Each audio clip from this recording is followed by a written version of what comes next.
اس لیے کہ دیکھیے اطاعت کی پہلی منزل معرفت ہے. معرفت ہوگی، جانیں گے، پہچانیں گے، سمجھیں گے، تبھی تو جب امام ہماری نگاہوں کے سامنے آئیں گے تو ہم پہچان سکیں گے، ورنہ ہم نہیں پہچان سکیں گے.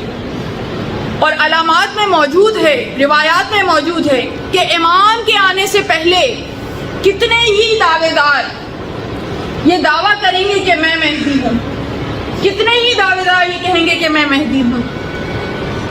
تو اس وقت انسان کو ایسی نگاہ چاہیے، مومن کی نگاہ میں اتنی صلاحیت ہونی چاہیے کہ وہ امام حق کو پہچان سکے کہ کون دعوے دار جھوٹا ہے اور کون سچا دعوے دار ہے.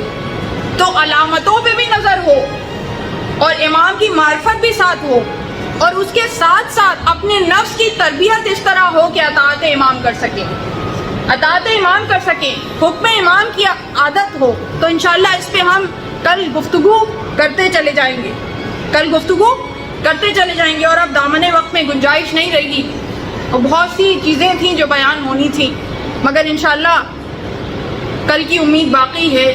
کل گفتگو متصل ہے، اس میں ہم مزید آپ کے سامنے حقائق و واقعات بھی بیان کریں گے اور معرفت بڑھانے کے طریقے بھی بیان کریں گے، اور کس طرح سے اطاعت کی جا سکتی ہے اور اپنے نفس کو کس طرح سے اس طرف مائل کیا جا سکتا ہے وہ تفاصیل بھی آپ کے سامنے بیان کریں گے.